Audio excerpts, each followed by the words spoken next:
Salve a igreja com a paz do Senhor, amém? Amém. Motivo de alegria é estar aqui na casa de Deus, louvando ao nome dEle. Agora iremos louvá-lo com a palavra, escutar a sua voz. Amém? Só me organizar aqui um pouquinho. Bom, estamos numa campanha de fé. O tema é o justo viverá pela fé. Então vamos falar um pouco sobre a fé. Mas qual é o significado da palavra fé? O significado da palavra fé, a sua origem, ela vem de uma palavra grega que é a pistia. Pistia significa noção de acreditar. Noção de acreditar. Quando você tem noção de algo, você não apenas conhece por falar ou apenas você observa e deduz alguma coisa, não. Quando você tem uma noção de algo, é um pleno conhecimento. O seu conhecimento é tão pleno sobre aquela coisa que é intuitivo você falar sobre aquela coisa. É automático você dizer tudo sobre aquela coisa. Noção de acreditar é você ter a sua intuição de acreditar. Fé é ter a intuição de acreditar que o impossível vai se tornar possível na sua vida. E a palavra fé, ela também se tem a origem de uma outra palavra em latim, que é a fides, que significa fidelidade no agir, uma atitude de fidelidade. Então, quando você tem plena noção daquilo que você acredita, quando você crê que o que você espera vai se tornar realidade, você age fielmente aquilo que você espera. Fé é acreditar e agir. Fé é acreditar e agir. E se você observar um pouco, Deus, no princípio de todas as coisas, Ele criou o universo e criou céus e terra através do verbo, da ação. E nada poderia ser feito sem o verbo. Nada poderia ser feito sem ele. Mas o interessante é que quando Deus termina a sua criação, lá no sexto dia, Ele diz que viu que tudo aquilo era bom. Deus viu que a sua criação, tudo que Ele criou era bom. Mas por que será que depois de todo aquele processo, Deus viu que era bom? Será que Ele ainda não sabia que toda a sua criação seria boa e perfeita? Não, desde o princípio, antes dele criar, Ele sabia que o que Ele criaria seria bom e agradável. Só que as coisas de Deus têm um processo para acontecer. Mas apesar de Deus ainda não ver aquilo físico, concreto, Ele sempre teve fé de que a sua criação seria boa. Então, Ele ia criando. Haja luz, haja terra, haja céus, haja os animais. E com o seu processo, quando tudo aquilo acabou, Deus pôde ver a sua obra concreta. E então Ele viu que era bom. Isso é fé. É a certeza das coisas que se esperam e a prova das coisas que não se veem. A convicção de coisas que ainda não se veem. Porque pela fé, se você crer, você com certeza vai ver. E o mais importante para os homens naquela criação foi quando Deus disse: façamos o homem à nossa imagem conforme a nossa semelhança. Já parou para se perguntar qual é a nossa semelhança com Deus? Alguns dizem que a nossa semelhança com Deus é as nossas características, mão, rosto, face. Outros dizem que assim como Deus é Pai, Filho e Espírito Santo, nós somos corpo, alma e espírito. Mas, meditando um pouco sobre todas essas coisas, cheguei a uma conclusão de que a nossa imagem e semelhança de Deus é o poder de criar. O poder de criar. Porque no princípio de todas as coisas, Deus criou. Criou os céus, criou a terra, os animais, o homem. E nós, seres humanos, temos a capacidade de criar coisas também. Já percebeu? Se um homem, ele acredita, ele tem fé de que ele vai conseguir fazer algo e ele age conforme aquilo que ele acredita, ele consegue. Então ele cria. Se você parar para observar, lá no Antigo Egito, os homens acreditavam, claro, pagãos, que se fizessem uma construção tão alta, eles conseguiriam chegar mais perto de Deus. Então, quanto maior a construção, mais próximos eles estariam de Deus. E eles tinham fé nisso. Eles tinham fé tanto que eles passavam anos construindo coisas que o fizessem, segundo a sua fé, chegar perto de Deus. Um homem, o criador da lâmpada, ele teve tanta fé que ele conseguiria criar a lâmpada que ele não não deu ouvidos a nenhum obstáculo que aparecia. E ele sempre acreditava que ele ia conseguir criar a lâmpada. Então, a nossa imagem e semelhança é o poder de criar. Nós acreditamos e nós agimos conforme aquilo que acreditamos. Então, semelhantemente a Deus, nós temos fé. Só que o homem aqui na Terra, ele não vive apenas de fé. Ele tem o agir. Ele tem o livre-arbítrio. Então, duas coisas o Senhor deu para nós que é crucial para a caminhada do homem na Terra. É a fé e o livre-arbítrio. Porque se apenas tivéssemos fé, seríamos como computadores, como robôs. Deus apenas ordenaria a nós e nós iríamos lá e iríamos fazer. Nós não teríamos emoções ou opiniões, talvez. Nós apenas estaríamos sujeitos à ordem de Deus. Mas Deus, ele não queria isso. Ele queria homens e mulheres que escolhessem adorá-lo. Homens e mulheres que, assim como ele os conhecia, queressem buscar conhecê-lo também. Então, Deus ele queria ter um relacionamento com o homem e com a mulher. Ele queria conhecê-lo e queria que ele os conhecesse. Então, Deus fez assim com Adão. Ele disse: olha, Adão, você tem fé e você tem poder sobre todas essas coisas. Sobre os animais silvestres, sobre os peixes do mar, sobre as aves, sobre tudo que há na terra, você tem o domínio. Você tem o poder. Olha, eu vou te dar o poder também de dar o nome para tudo aquilo que eu criei, todos os animais. Então, tudo que você disser vai ser assim. E ainda mais, eu vou todas as tardes vir aqui conversar com você. Então, você vai me contar como foi o seu dia e eu vou te contar como foi a minha glória, como é a minha glória, como são as minhas coisas. Só que existe ainda uma coisa. Você não vai poder comer daquela árvore, porque o dia que você comer daquela árvore, certamente você morrerá. Então você vai ter que escolher entre viver eternamente na minha presença ou perecer fora dela.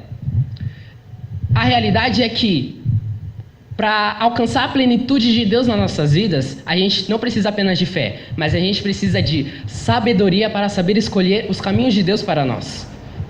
Então, pensando nisso, vamos abrir a nossa Bíblia no livro de Romanos, no capítulo 12.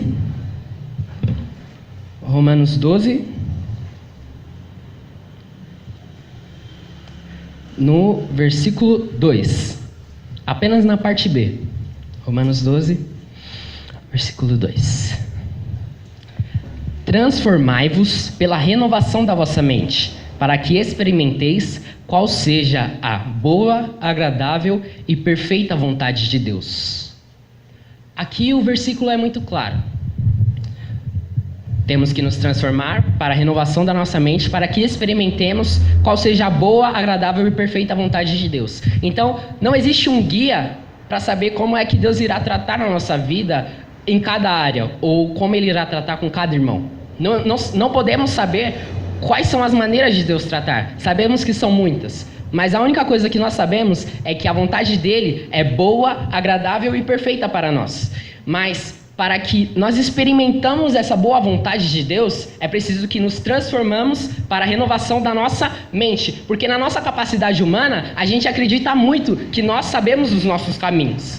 Mas Davi, rei e homem de guerra, ele sabia que para o homem ser bem-sucedido na terra, ele precisava buscar a sabedoria de Deus. E assim ele instruiu seu filho também. Pois se o homem não tem a sabedoria divina, certamente ele irá falhar nos seus caminhos. Assim como era lá no povo de Israel, eles viam grandes maravilhas, o Senhor enviava ali muitos profetas, então a presença de Deus ainda habitava no meio daquele povo. Só que eles ainda não tinham a sabedoria divina, então eles sempre caíam nos mesmos erros, eles sempre iam contra as doutrinas de Deus. Tanto que a palavra fala que o meu povo perece por falta de conhecimento. Então, se nós não tivermos o conhecimento de Deus em nós, de nada adianta o grande poder de Deus ser revelado, pois a gente não vai ter sabedoria para reconhecer que o Senhor é Deus e nós certamente iremos falhar em nossos caminhos. Então, esse é a essência dos da sabedoria divina, é a essência para a plenitude de Deus em nossas vidas. Então, sabendo disso, os discípulos procuravam aprender com Jesus como que o poder de Deus poderia se manifestar através deles também, porque eles olhavam para o mestre e eles viam grandes palavras, grandes maravilhas, e eles se perguntavam, nossa, mas qual será o segredo que Jesus tem para fazer todas essas coisas? E eles observavam, e então eles chegaram à conclusão, é a oração. É a oração, porque se você não tem uma vida de oração com Deus, o poder de Deus não vai se manifestar na sua vida. Então, para que o poder de Deus se manifeste em nós, para que os milagres aconteçam, precisamos ter uma vida de oração com Deus. Então, eles chegaram em Jesus e perguntaram, Senhor, eles disseram, Senhor, ensina-nos a orar. E Jesus disse lá em Lucas no capítulo 11, ele disse assim, então, eles ensinou, quando adorares, quando vocês orarem, vocês vão dizer, Pai, santificado seja o teu nome, venha o teu reino, o pão nosso cotidiano dá-nos dia a dia, perdoa-nos os nossos pecados, pois também nós perdoamos a todo o que nos deve, e não nos deixei cair em tentação. Então, com essa oração simples, talvez até curta, o Senhor mostrou a eles não só como orar, mas como viver com a presença de Deus. Pois iremos reparar aqui só na primeira palavra, Pai. Interessante é que antes de Jesus pedir qualquer coisa, antes de Jesus falar sobre qualquer coisa, ele disse, Pai. Ele poderia ter chamado ali, poderia ter falado Jeová Rafá, Jeová Jirei, ó Deus de Israel, Senhor dos exércitos, mas ele escolheu a palavra Pai. Ele disse Pai. Por quê? Antes que o poder de Deus se revele a nós, antes que nós contemplemos a presença dele, antes que o nosso ministério seja abençoado, antes que nós vejamos milagres em nossas frentes, precisamos ter intimidade com Deus. Então é preciso ter intimidade com ele para depois presenciar as maravilhas dele. Então, essa é a essência da renovação da nossa mente. Nós precisamos ter uma intimidade com Deus para que contemplamos a boa e perfeita vontade dele em nós. Se você reparar aqui em alguns versículos antes, Jesus estava ali na casa de Marta e Maria. E Maria ali estava estava ali toda afobada com os afazeres da casa, ela estava toda preocupada, e Maria estava apenas assentada à frente do mestre, ouvindo os seus ensinamentos. Então ali Maria, ela fala para Jesus, Marta fala para Jesus, mestre, fala para Maria me ajudar, fala para Maria me auxiliar com as coisas aqui da casa. E então Jesus disse, Marta, Marta, aqui ó, versículo 42, pouco é necessário, ou menos uma só coisa. Maria, pois, escolheu a boa parte, e essa não lhe será tirada. Poucas coisas são necessárias, ou apenas só uma. E Maria escolheu essa boa coisa. Então, percebamos que o que nos é necessário é apenas ouvir a voz do mestre. Às vezes a gente vê a igreja com vários problemas na mente e a gente pensa, nossa, tem aquilo outro, nossa, está sendo tão difícil. E a gente vem na igreja e a gente ora, fala, Senhor, me ajuda com isso, Senhor, me ajuda com aquilo. E aquilo te preocupa tanto, te dá tanta ansiedade e às vezes você nem percebe. E o que você realmente precisa dar foco, o que você realmente precisa dar uma verdadeira atenção, passa despercebido. Então você pede tanto a Deus, Deus, faz isso, Deus, faz aquilo, e você esquece o essencial, que é ouvir a voz dele. É isso que ele disse a Marta. Olha, só uma coisa é essencial. Buscai enquanto há tempo, invocai enquanto ele está perto. Então, busquem a minha presença, e eu vou lhes acrescentar depois. Buscais primeiro o reino de Deus e as demais coisas vos serão acrescentadas. Então, isso é que ele fala para Marta. Não se preocupe com essas coisas, não se preocupe com amanhã, não se preocupe com depois. Tudo que vocês precisam já lhes foi dado em Cristo Jesus. Através da cruz, Ele te deu toda sorte de bênçãos. Então você não precisa se preocupar, você não precisa orar, você só precisa crer e tomar posse da sua vitória. Porque Ele vai te conceder, porque já é sua. Ninguém pode tomar a sua vitória, já é sua. Mas o que é essencial você não pode perder, que é ouvir a voz de Deus. Aleluias. E como sempre nos é dito, para nós tomarmos posse,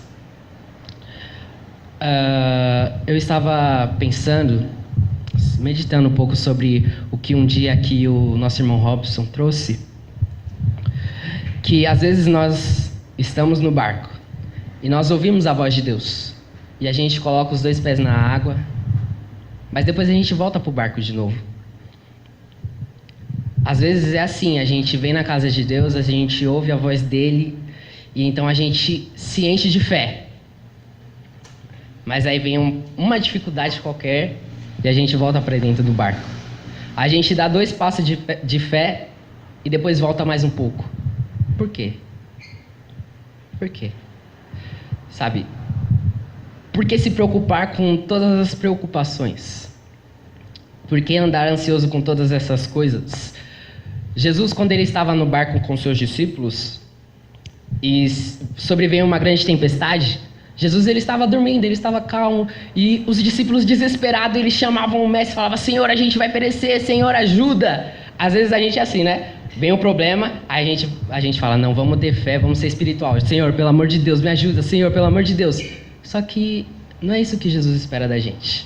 Jesus ali, ele não se afobou, ele não disse para eles se desesperarem, clamarem desesperadamente. Ele só levantou, acalmou todas as coisas e eles perguntaram: cadê a fé de vocês? Onde está a sua fé? Você não precisa, clamar. Você não precisa se desesperar por todas essas coisas, porque são pequenas para mim. Você só precisa ter fé. Se você clamar o meu nome, certamente eu ouvirei a sua voz.